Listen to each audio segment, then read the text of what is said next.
What up, Dan Chan? Thanks for joining. We'll get started in a couple minutes here. Just getting some people to space, getting our speakers, and then we'll get it rolling. Thanks for being the first speaker, Buzz. Good to see you. And like I said, just give us a couple minutes, let the room fill up, and get our speakers in here. Then we're good to go.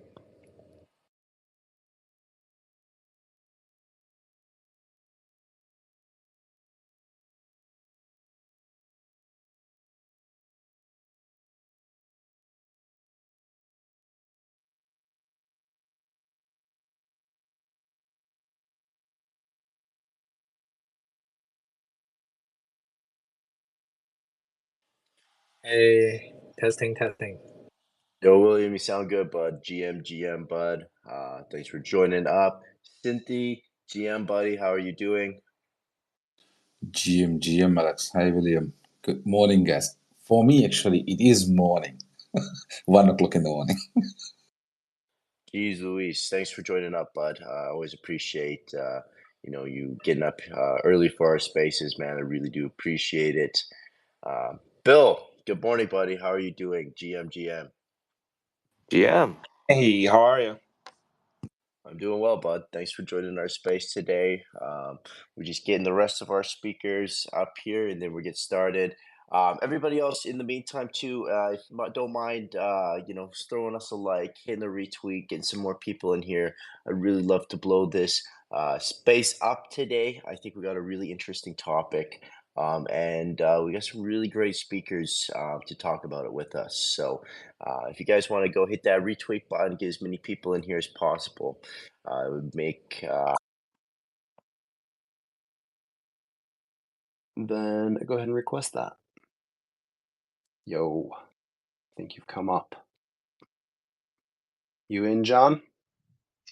Yes, I'm here. You hear me okay?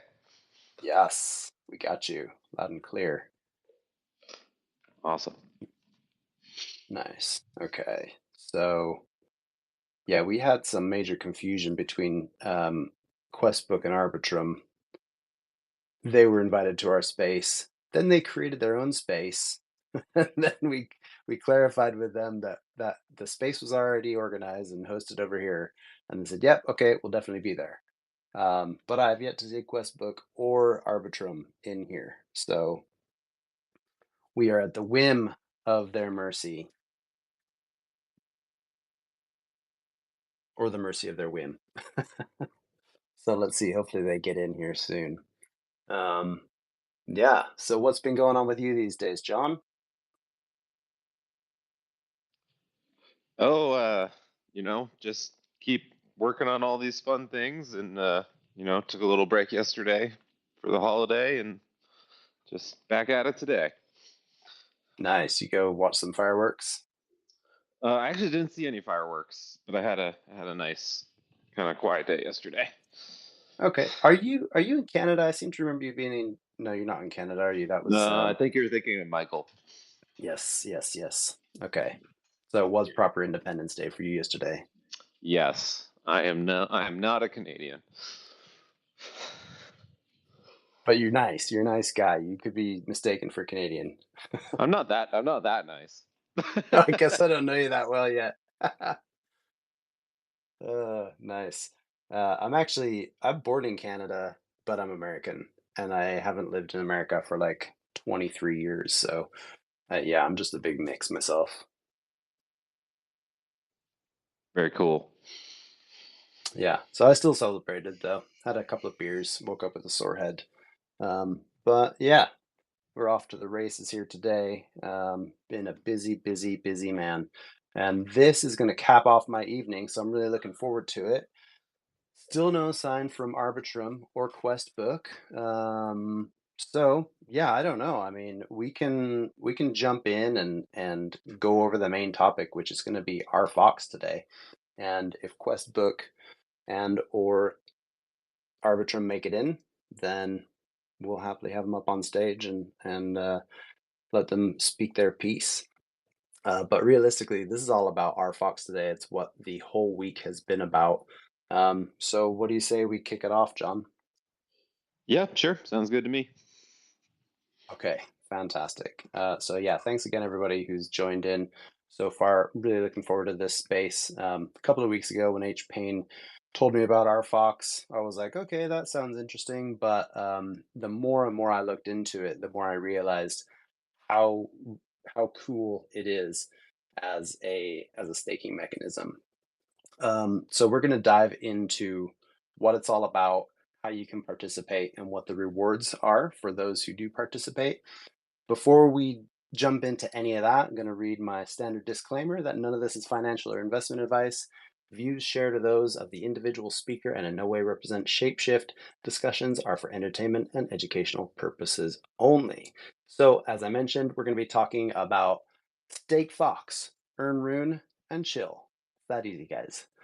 The steps from A to Z for new users, how to buy and bridge Fox, staking our Fox, setting up a Rune wallet, because that is an important part of the whole process. Hopefully we can get somebody in here from Arbitrum and Questbook as mentioned, so we can learn about what's new in the world of Arbitrum and the Questbook grants ecosystem. And then we're going to touch into some recent industry news and events. So our Shapeshift promo today, we always love to shout out Shapeshift since they make this happen for us. Shapeshift is a non-custodial DEX aggregator which connects liquidity across 15 blockchains with one click, and now they allow you to earn cross-chain yield from single-sided staking using RFox on Arbitrum to earn Rune on Thorchain. Put your Fox to good use, keep your voting power and active power discount, and enjoy earning real yield from Shapeshift's Rune affiliate fees. So, joining me on stage today, I have John, who is the co-founder of Shapeshift, and I believe you're the COO of Shapeshift. Is that what you would describe your role as, John? No, actually. Okay. I was the former COO of Shapeshift before it decentralized, back when Shapeshift was a centralized company, but have not held that title or role since the decentralization in late 2021. So at this point, I'm just a community member. I don't actually have a like formal role within the Shapeshift community, but I show up and contribute occasionally where I can and where I think I can add value and things like that. But yeah, I don't actually have a formal role within the DAO today. All right, nice. So former COO, current badass community member, and super active in the forums. If you look through the Shapeshift forums, you'll see John all over the place. So still quite active, which is fantastic. What are some of the other things that you get up to in the crypto space these days, John? Or is it mainly Shapeshift that you're working on? Yeah, there's a couple small projects that I've been helping with in addition to the DAO that I continue to contribute to. I know we talked about one of those, Archeo, which was actually a project that spun off the DAO that is in the process of getting ready to launch. We talked about that, I think like 6 weeks ago, something like that. So still working on that. Couple other projects that are going on. Including this game that's about to launch called SoulForge Fusion. That's a friend of mine that I've been helping, um, and some other things that are brewing, but not public yet. Okay, nice. Yeah, Archeo is a super interesting one. And we had a big deep dive on that, as you mentioned, a couple of weeks ago. So if anybody's interested in anything that Archeo is doing, go back and take a listen to that space. It started out of Shapeshift, and it's really the decentralized how the decentralized data is managed within Shapeshift, and now it's branched out to support other projects. Yeah, how is it going with Archeo these days? Have you guys made much progress over the last month or so? Yeah, made progress, but not quite at the launching point yet that we would like to be. So hopefully going to be there soon, and got the teams working on it. There's been some unexpected last minute challenges that have come up, but very, very close. Okay, nice. Well, keep us posted, and hopefully we'll be revisiting that topic in a few months to see what sort of progress you've made, and and what's new there. So we're gonna dive right into RFox. This is what the marketing team has been pushing this week. It's a really interesting initiative. So for those of you who don't know what it is, I touched on it briefly.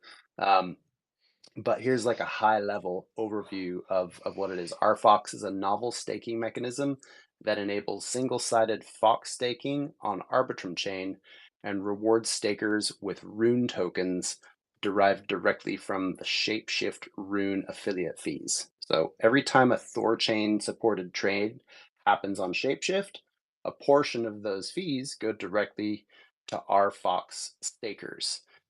This is something that was submitted by the community towards the end of last year. It went to Snapshot in February and it passed with nearly 90% support. So it had a lot of backing from the community. And the breakdown currently now with the Rune affiliate fees is that 25% of all new Rune is distributed to stakers, 25% is used to buy and burn Fox, and then 50% is held by the Treasury. So, John, can you touch into what that means by new Rune? From what I initially understood was this would be affiliate fees, but I think there's also something to do with if Rune grants are given to the Shapeshift DAO. What does this mean by new Rune? Yeah, so yeah, the way that proposal was written, it was meant to capture any sources of rune revenue that come into the DAO treasury. So primarily, as you said, that's generally affiliate fees today. The reason it was written that way was simply because we don't know what might happen in the future, what new revenue sources the DAO might add, what new sources of rune it might add. But 95, 99% of that is going to be the affiliate fees that the DAO earns when people trade on Shapeshift through Thorchain. So that's mainly where that's going to come from. Okay, yeah, that makes sense. But if Shapeshift was to qualify for some sort of Thorchain grant or the rune was to come in, then people would be able to enjoy a piece of that as well. Yes, yeah. The idea is that our Fox stakers just get a portion for staking of what the DAO earns in Rune. So yeah, we just didn't know necessarily what that would look like, and it says new because it doesn't necessarily qualify for assets the DAO already had in the treasury before the proposal was implemented. Mm-hmm.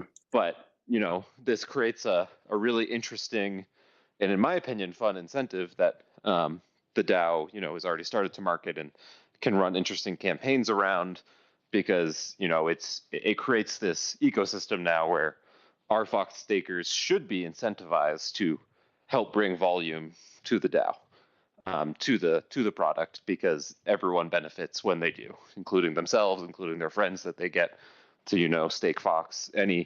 Anyone that is involved in that ecosystem all now has a direct incentive to want to help bring more volume to the Shapeshift DAO and for everyone to reap the benefits as a community.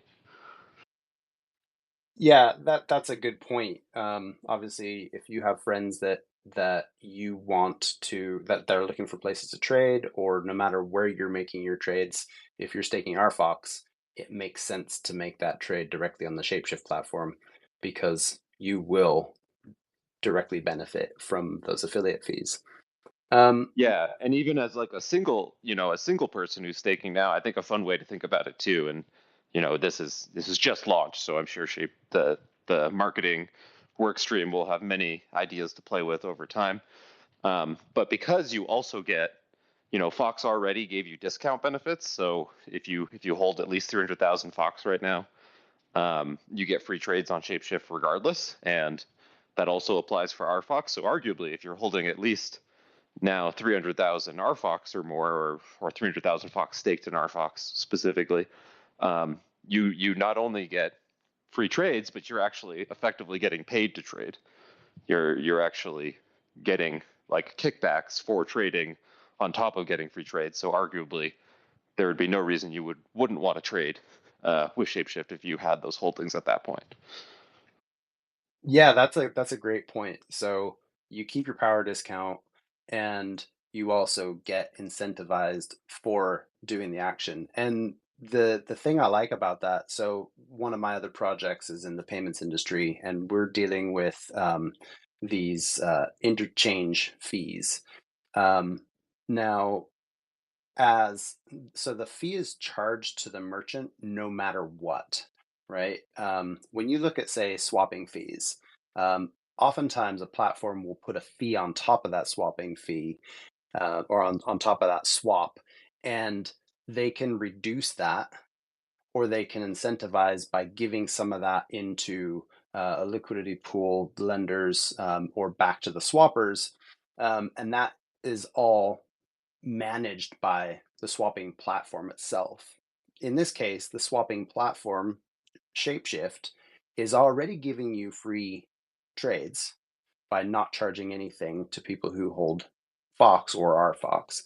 But on top of that, they're giving you the money that they earn from the underlying chain, Thor chain, and giving that back to you as well. So there's no way that you could reduce the fees because that's controlled by Thor chain, but you're actually giving a portion of the fee to the traders and incentivizing them in that way. So I think that's a really interesting way to look at it, is not only is Shapeshift enabling free trades, but they're also giving back to the community that supports Shapeshift overall. Yes, exactly. Yep. So I mean, in a perfect world, if this works out and creates, I think, the feedback loop that, I would love to see and that I think would benefit the DAO the most, you get in a feedback loop where, everyone is incentivized to bring value to the DAO that they share in, that also benefits everyone. And of course, also, at least in the current setup, 25% of that rune is also used to buy back and burn Fox. So it even benefits Fox holders who are not staking in our Fox. So the whole ecosystem benefits effectively with every trade. Boom. Okay. Now, this is a slightly touchy subject. I hate bringing up the SEC. Um, how does this look with the Howey test? Is this considered profits on? Is this considered a security in any way, shape, or form? In your, I mean, obviously, I don't want you to perjure yourself or anyone else in this matter. Shapeshift is a decentralized platform. As I just said, it's a tricky subject, but it's one that we have to be considerate of, especially in this ecosystem. Was there any work put into that consideration, or how did the community decide to move forward in that situation? Yeah, I'm not sure it really makes sense for me to comment on that, to be honest. I personally don't have any concerns about it. I will put Hmm. that way, but I don't have any official standpoint. I don't speak for Shapeshift on that front. Really, my only real involvement with this was in the idea generation phase. I helped propose this idea. There was lots of discussion on the forum, but really all of the hard work and implementation was done by the Shapeshift DAO, work streams, the product engineering work streams, the operations work stream, all the marketing work stream now, all those folks who were working on it together and came up with the implementation details, decided to do this on Arbitrum, all the cool, interface and how this all works. Um, I don't know that I could give anything on that legal side other than to say it's not, for various reasons, that's not a concern to me. Okay, awesome. So yeah, and I don't mean to throw you on the spot there. It's a tricky, um, it's dark waters out there, and we just have to tread lightly when it comes to regulations. Anybody who's not in the U.S. obviously doesn't have to consider that at all. But given the fact that there are profits out there being distributed, that's where things, that's where we just wish we had better regulations. So SEC, if you're out there listening, um, make shit clear for people so they know what they're doing, and there isn't Yeah, this question, right? that would be nice.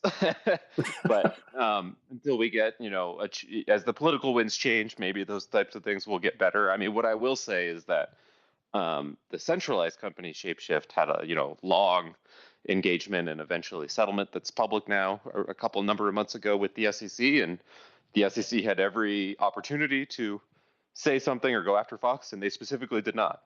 And so that that is something where that's about as good as you're going to get from the SEC and US regulators. You're never going to get like, a letter saying, hey, everyone, X asset is not a security. That doesn't really happen. They don't do that. But if they have an opportunity to go after an asset and they don't, that tells you, in my opinion, all you need to know.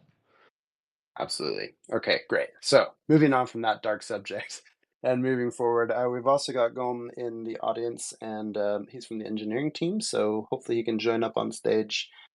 He has just requested that in DMs. So Fabio, if you see him out there, just send him an invite. So right, so you get your Fox, you get it onto Arbitrum, and you stake, and then you're earning rune rewards, right? So we have to be mindful that rune rewards are on a different chain. So I think let's do this. I want people to understand how this works from a user perspective. So I've written down some sort of A to Z steps that people can take on how to actually get this done. So I'm just going to go over these advantages one more time of why anybody would want to do RFox, and then we'll go through how to actually do that. And then Gom or John, you can correct me where I'm running astray. So in terms of advantages, you maintain your governance rights by holding RFox, so you can still vote. You can use tokens as collateral to secure the infrastructure, right? That's what you're doing when you're staking. You're helping to secure Shapeshift as a platform because you are setting those tokens aside. They're not being spent. You're reducing volatility, and then you're unlocking new economic opportunities. So, how to RFox? So, as I mentioned before, rune rewards are directed to a Thor chain address. This is not an EVM or 0x address. If you're using a native Shapeshift wallet, a rune address is actually already created for you. This is super simple. This is the way I did it the first time. I have the mobile app, created a Shapeshift wallet. All the different addresses on all the different chains were automatically created for me. And now when I go to stake my RFox, it's pre-populated. If you're using MetaMask, you can use the Shapeshift Snap. You can use the Thorchain wallet directly there. And so when you're using your Shapeshift Snap, you'll be able to use the integrated Thorchain wallet to direct your rune tokens.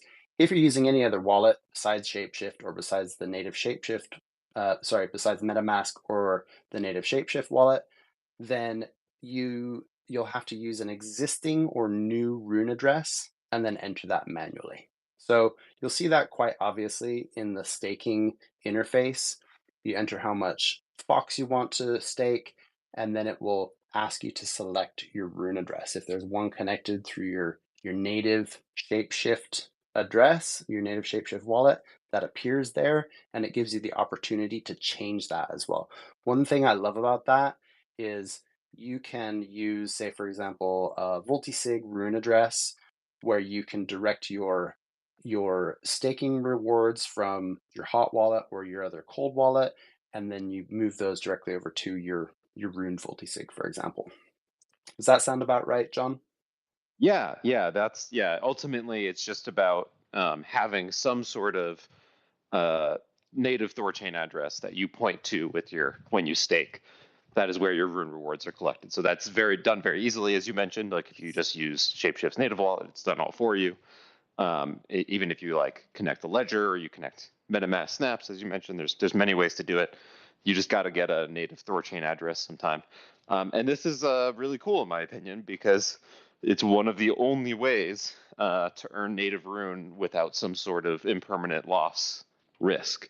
I know that the Thorchain ecosystem is working on other ways to do single-sided rune yield with things like rune pool and stuff they're working on, but right now at least, this is one of the only ways you can earn native rune without taking on some sort of impermanent loss risk or running a validator node, a full Thor node, which is extremely capital intensive. So for most people, this is, in my opinion, one of the best ways to earn rune, and you also, get exposure to the Shapeshift ecosystem as well as part of that. So to me, that's super cool. Absolutely. And we have a new speaker on stage. We've got Gom. Hey, how you doing? Hey, Jim. How you guys doing? Good to see you. Hey, Yeah, good Gomes. to see you, sir. Just wanted to actually clarify on one thing with regards to rune address while I'm here. There's actually a TED option you can do. So yeah, you really have the flexibility, like in terms of like how you get your rewards. Yeah, because you really noted well that we do support Rune if you use the Shapeshift native wallet, which is of course always like the preferred way. You can use Snap, which again, for those of you unaware in the audience, allows you to support non-EVM assets, supported by Shapeshift, obviously, with your MetaMask. And of course, you can also like enter it manually. So yeah, if you don't want to change your habits, you're not comfortable using a native wallet or installing the Snap, you can just enter your Rune address. You can change it as anytime as you want if you're not sure which one you want, and eventually the last one that you use will be used for rewards at the end of the epoch, which is once a month. Okay, so once a month is when the rewards are allocated, right? Precisely. Yeah. Okay. And how long does that take to actually allocate those rewards? Is that done within a few days, or is that something that happens automatically? Let's just say that it's kind of like semi-automatic. It does require some kind of human action, but you can expect that it will be at the very beginning. Well, since the epoch is like first calendar day, midnight UC, it will be pretty much a few hours after that consistently. And it's done with the multi-sig again. So yeah, it's manual but automatic at the same time. It's sufficiently decentralized, as we say. Nice. And the reason that takes a month is because that's how long it takes for the affiliate fees to be calculated by Thorchain and distributed to Shapeshift, right? High level, yes, that would be the idea, but not really. At the end of the day, it's really just some heuristics that we have to come up with. Could be even more than that, isn't it? But rewards again accrue with Torchain, and that's really just the affiliate reward. So it wouldn't have to be one month necessarily. They would accrue anyway. But it's again about sort of balance between convenience for users and something that makes sense, convenience for engineering to not have to process things too much and add extra steps that could fail. So yeah, it doesn't have to be 1 month, but it's a heuristic. Okay. All right. So there may be changes to that moving forward. We might see shorter times depending on how streamlined we can make this process. Precisely, and it can also that's one thing that that's flexible at contract level. Everything can change. So same things like cooling periods, all these things can change. Mhm. It's more unlikely, to be honest, for the epoch because that's kind of like thought for the ground up as a calendar month epoch. So changing that would be quite a change, but it is possible if we ever decide to. Okay. Right. So I was just getting into the A to Z, right? We covered Rune rewards, how they're directed to a Thorchain address, and how to connect a Thorchain address to your account. Okay, so that's pretty much step one, is knowing where that's going to go. So now, the first step, as it were, would be to get your Fox onto Arbitrum chain. So you can do that by bridging Fox to Arbitrum. There's a very useful bridge that has been developed. I'm going to actually pin that right now, so you can check out the pins. We've got a little tweet that talks about that. Okay, that's pinned up to the top of the space here.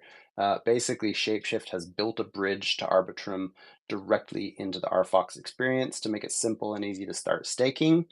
The flow is super duper simple. If you have Fox on ETH, you can simply pay the gas fee that it costs to get it off the ETH mainnet, and then you get 1-for-1 Fox. There's no slippage.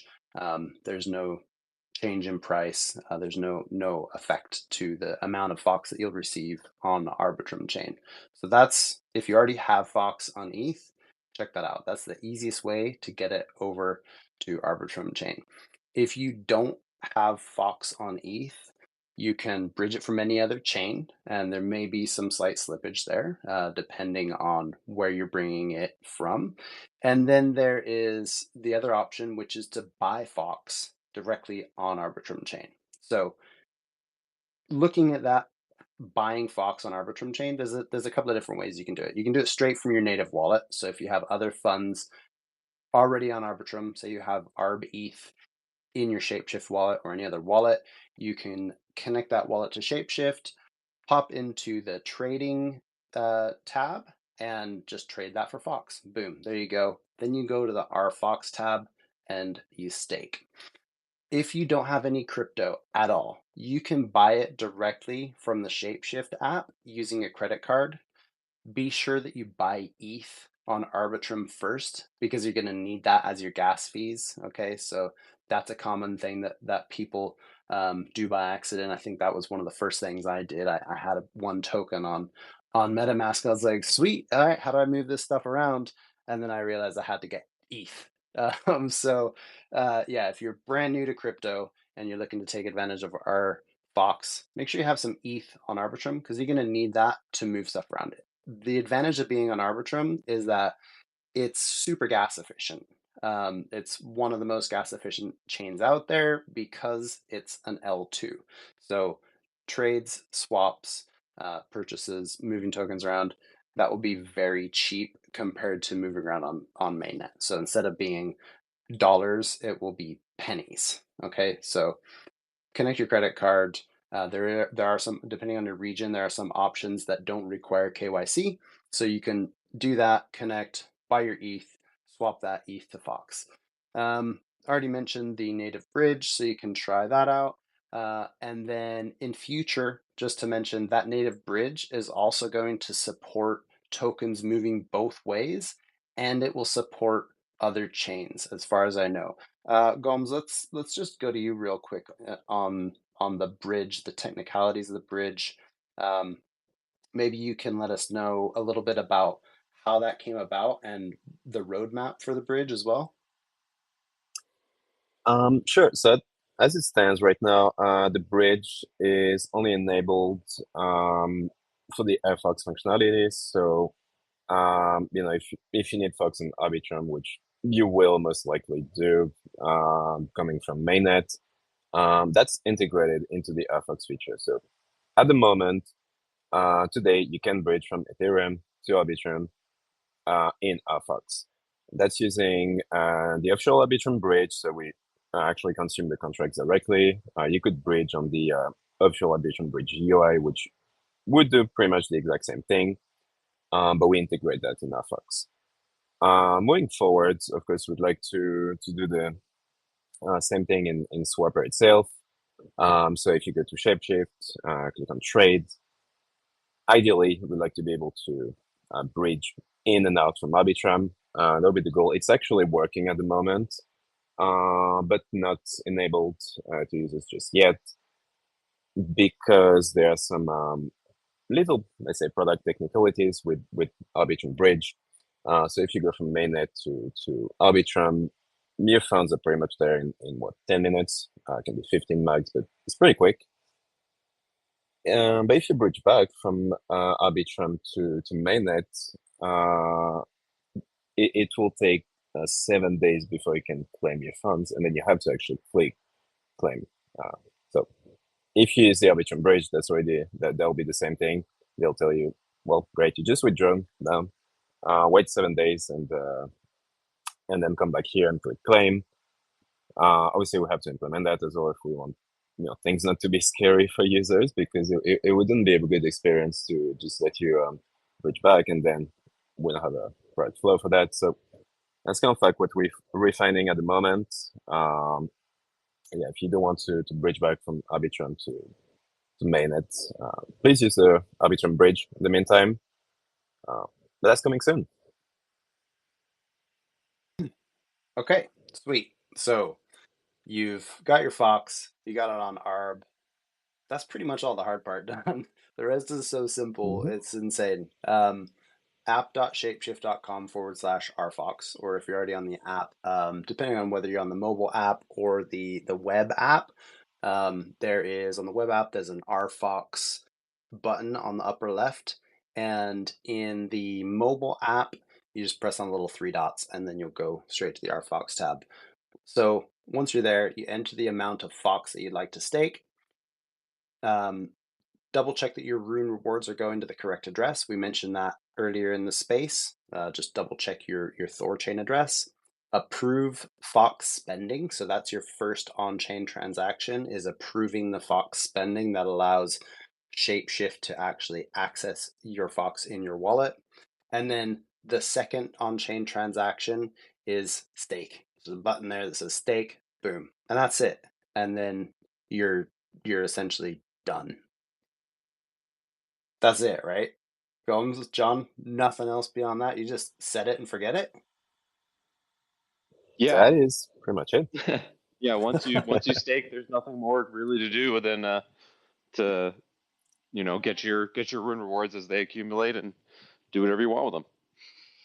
Sweet. Okay, we got a question in here from Aftermath.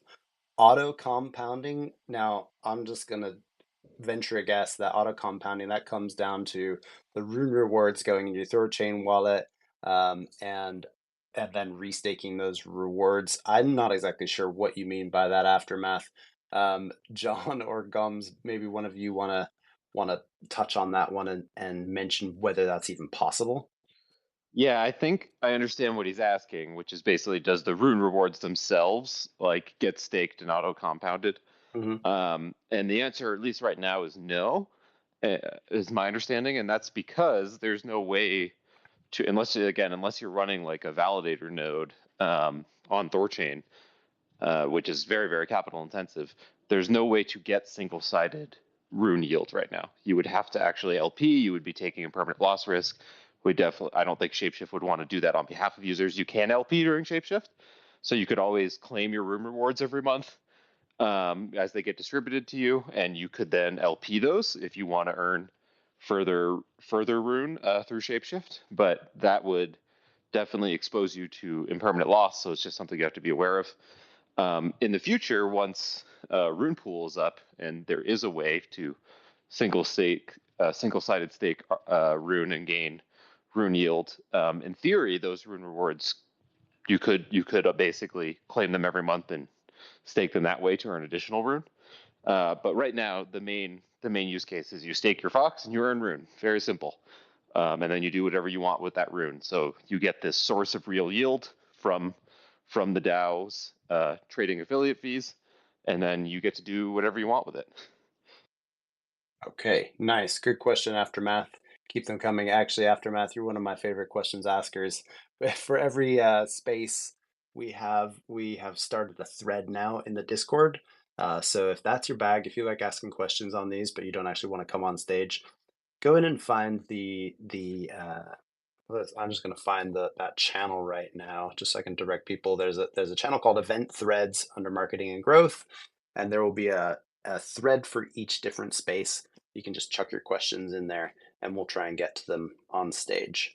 Okay, so rfox is a significant upgrade to the token, the Fox token specifically. You stake your Fox, you get rfox, and you maintain your Fox power, i.e., you're voting, still get to vote.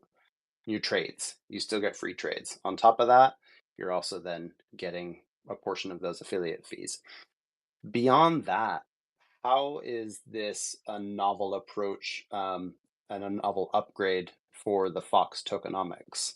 John, I'm sure you were involved with the original Fox tokenomics and you've seen it evolve over time. So, how does this fit with the vision of what you were hoping to see from Fox? And what sort of things does this do for the tokenomics specifically?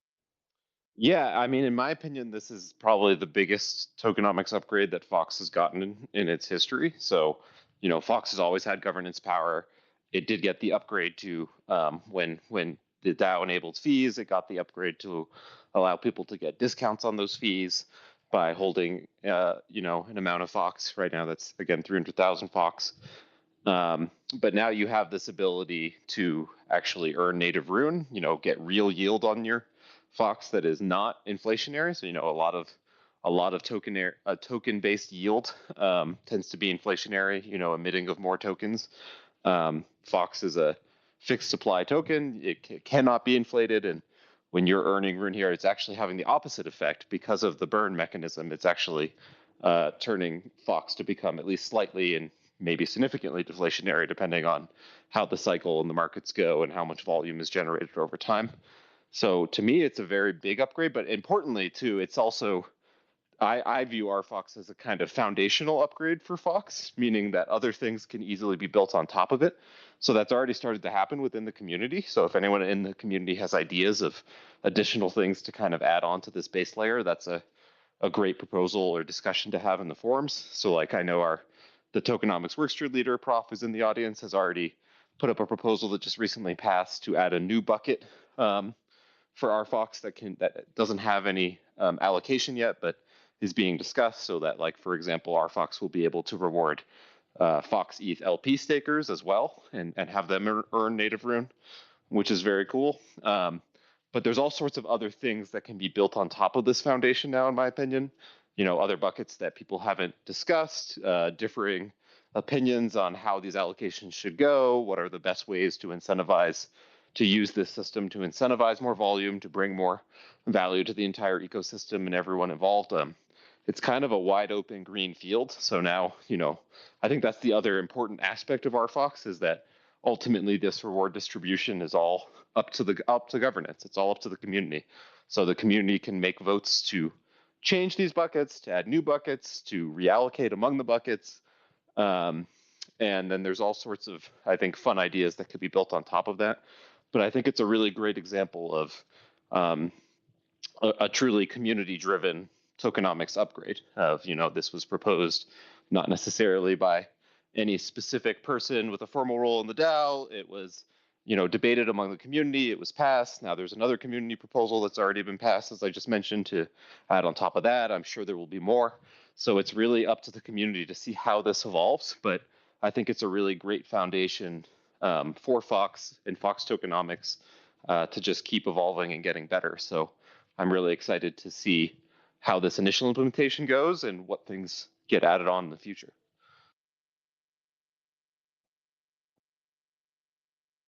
Yeah.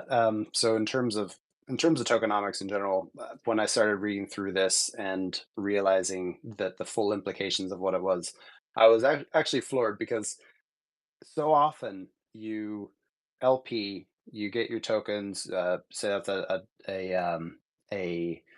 2 token LP, right? You've got, say, Rune and Bitcoin.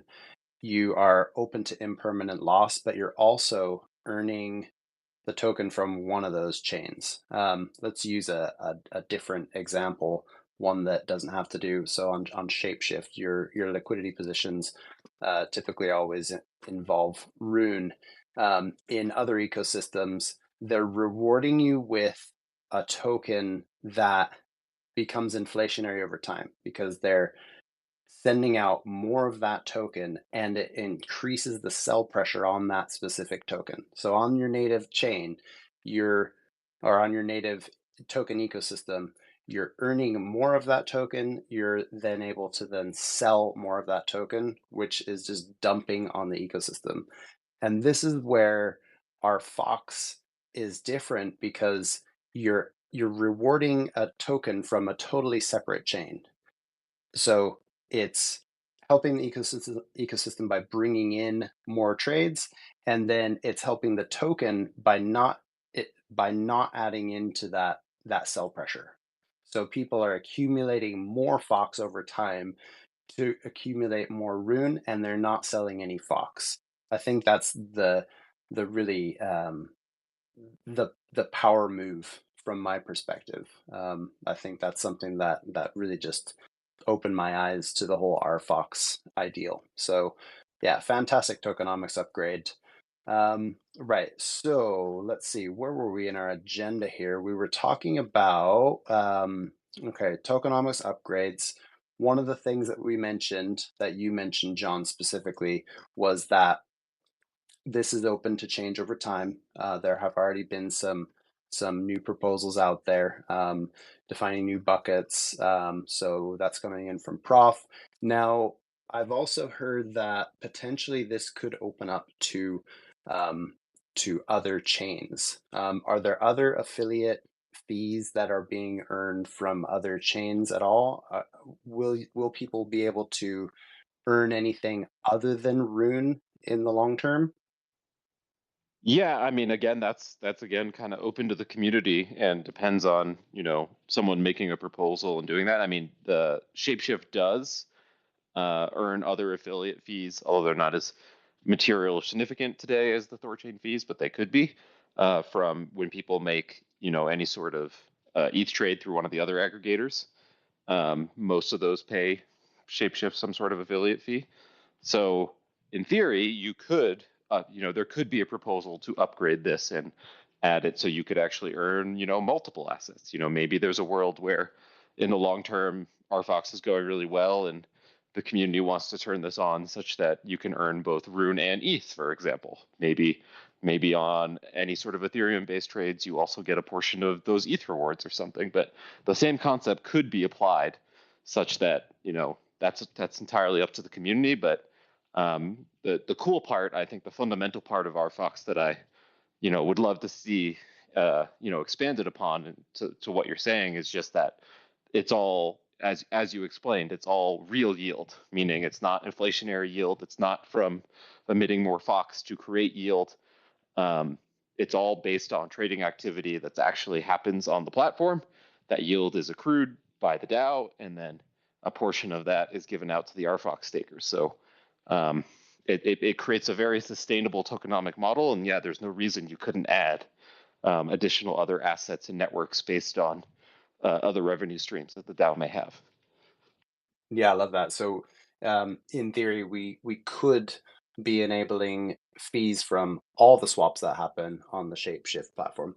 What's the percentage of trades that happen specifically using Thorchain in terms of volume on Shapeshift?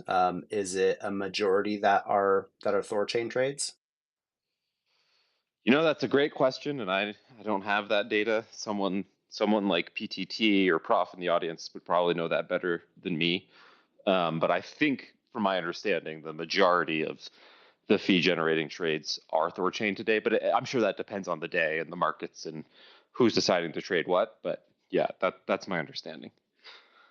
Okay, yeah. Feel free to shout out PTT or Prof. Yeah, go ahead and drop that in the comments. So I think we've already got comments coming in here. Yeah, so go ahead and chuck them in the comments if you know that specifically. Um, okay, so one of the things that we mentioned is the Fox power discount, quote unquote power discount. That's essentially your free trading amount. And this is variable depending on how many Fox tokens you hold in the connected wallet that you're performing the trade on. So how can you find out what your Fox power discount is? Again, super simple. When you're making a trade, there's a little info box that pops up. It tells you all the different steps that are going to happen in the trade you're about to perform. And there's a little shape shift fee display with a little question mark next to it. Click on that, and it displays a pop-up. This shows you your active power discount. And then there's another tab that allows you to simulate how much um, how much power discount you could actually get. So as you adjust the sliders, you would see how much Fox power you actually have and how large the trade is you're going to make, and then that will show you the fees that you're going to incur. Now, just so you're aware, these are the Shapeshift app fees, not the Thorchain fees, which become the affiliate fee that are rewarded to our Fox stakeholders. So if you hold enough Fox in your wallet, you will be getting free fees anyway, free trades anyway. on the Shapeshift app side. So that's a really interesting thing to check out if you're using the Shapeshift app. Something that I thought was quite fun. You get to play around with that graph and you see how your fees go down depending on the amount of Fox you hold. I think it's free for up to $1,000 for every trade. I don't think you have to hold any Fox at all. And then from that point, the fees start to creep in, and it goes down on a inverse inverse graph there. It goes down the more Fox that you hold. So check that out. That's really fun to play with. Right. Now, another thing that we talked about was burning Fox. So 25% of the rune goes to our Fox holders, 25% goes to a burn, and 50% goes to the Shapeshift treasury.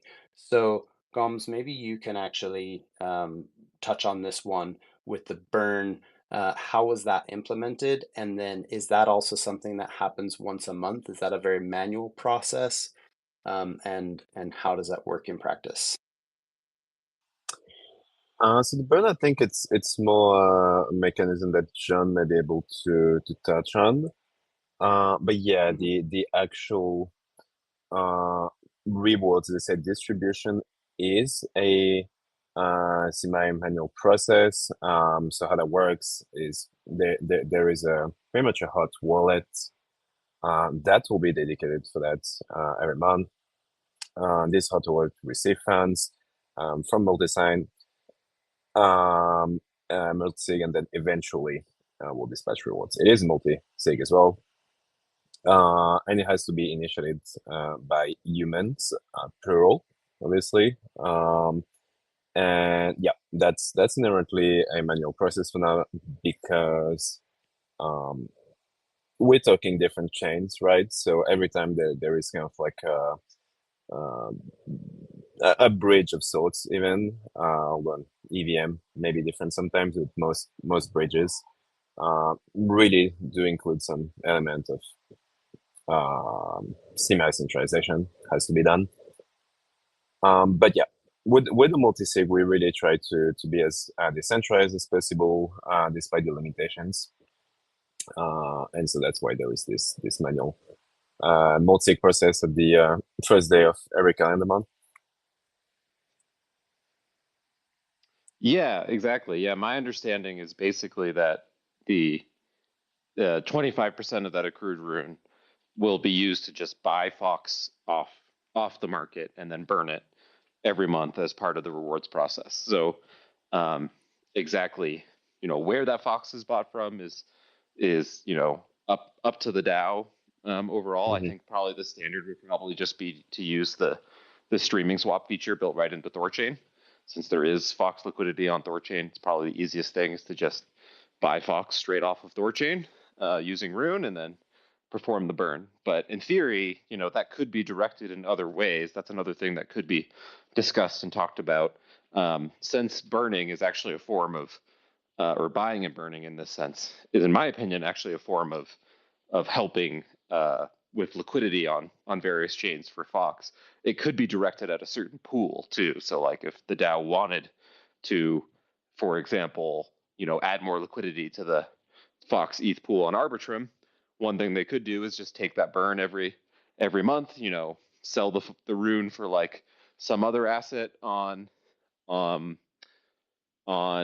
Thorchain, such as like USDC, and then use that USDC to then buy and burn that Fox on Arbitrum in that pool.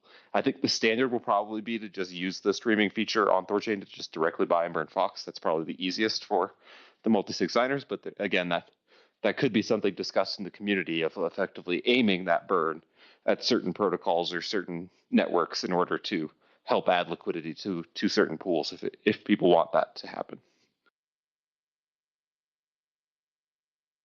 Okay, keyword there, if people want that to happen.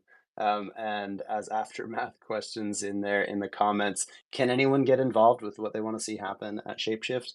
Hell yes, get involved. Head over to forum.shapeshift.com. Okay, so Prof. McCarthy, we're going to try and get you on stage. And as if by magic, you appear. Hey, how you doing? GM, how are you doing? Great. Yeah, great to have you up here. Yeah, good to be up here. Thank you, John, for teeing us up really nicely with all of the details, the origin story, and yeah, our vision of how it's going to go going forward. Okay, so yeah, you heard your name in there, and we were talking about what is the volume of Thorchain trades that happen on Shapeshift? Is it a majority of that are Thorchain trades? I know Thorchain is one of the largest volumes happening on Shapeshift right now, but how does it compare to EVM chains, Dogecoin, etc.? Yeah, it is the lion's share of the volume that's going on the platform. So, any given month, different affiliate revenues from 0x or different partners of ours are probably, I don't know, 5% or maximum 10% of the Thorchain flows and Thorchain volumes. So yeah, that's really come to dominate the product market fit of the platform in its current form. So I would say that the RFox is touching a majority of the DAO paid actions by users. Got it. And do you know roughly off the top of your head what the numbers look like in terms of real world affiliate fees that are currently going? What's the 100% fee that's being accrued from those Thorchain swaps? Yeah, so depending on price action, right? We have seen it skyrocket to in real terms. Oh, sorry, hold on, got something. Okay, can you hear me now? Yep, still going. Okay, great. So depending on what's going on with the price of Rune, right? So in April we had about 14,000 Rune as our total affiliate fees. In May was down to 10,000, and then in June we saw about 8,000. So um, it's kind of it's waxed and waned. Back in March it was much larger, but that perhaps was a blip, an outlier of sorts. So we're really not taking that March value, which was close to 35,000 Rune. We're not taking that as any kind of actually I think it was more than 35,000 Rune. We're not taking that as any kind of indicator of our expected monthly performance, but we hope that April and May tend to be so between 10 and 20,000 Rune is kind of what we are expecting going forward. So the RFox distribution would be anywhere from 2,500 to 5,000 Rune per month, pro rata to people, depending on how long they've staked, if that they've staked that full period, and then obviously depending on the share of the pool, share of the staking contract that they have. Okay, so that is real yield. That's real money going to real people. And this is open finance, baby. This is what we're here for. This is really fantastic. Okay, yeah, thanks for sharing that. In terms of new initiatives, I see there's a lot going on in the forum currently around our Fox and other things. So, is there anything that you're working on specifically, Prof, that that you'd like to mention, or anything exciting happening in the forums these days that you want people to get involved in? Yeah, there's a few things, some good ideas from some community members that we're still vetting in terms of kind of the next iteration of it. I know that somebody wrote and kind of was asking about auto compounding, right? So right now the is just going to your Thorchain wallet, and instead there's been talk about what if that was automatically kind of sold into Fox and then restaked, and then there's been some talk about what if that Rune was staked in some other protocol. So I think there's some uh, kind of iterations there that are being discussed, and so that's very exciting to have that kind of involvement of contributors and community members to have those ideas of ways to make it easier for our users, and then the second part of it is ways to make it better for the DAO. And so to that point, part of the forum post and kind of part of my push in the next month or two is to really focus on shoring up the DAO's protocol and liquidity, really ensuring that we've got a lot of healthy liquidity indicators and just positions to make it so that people can have nice deep trades, not just with the Thorchain interface, right, with minimum slippage. And part of that is I would like to see an expansion of our Fox to include LP tokens. So to have people going over onto Arbitrum and LPing Fox with wrapped ETH and staking those tokens into the RFox contract. And then when we burn those LP tokens, to John's point, it's a bit more capital inefficient, but I feel that it is more permanent in terms of the provisioning of liquidity to the overall system.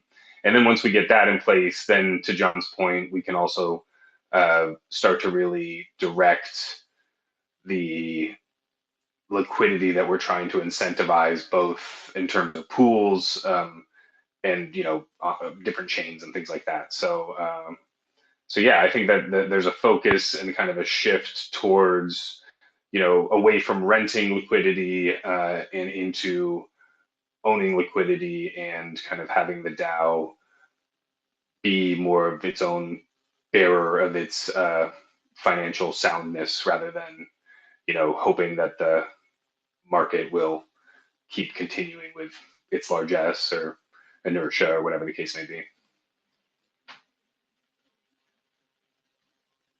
Okay, yeah, so if anybody wants to get active on there, check it out, forums.shapeshift.com. There's plenty still happening.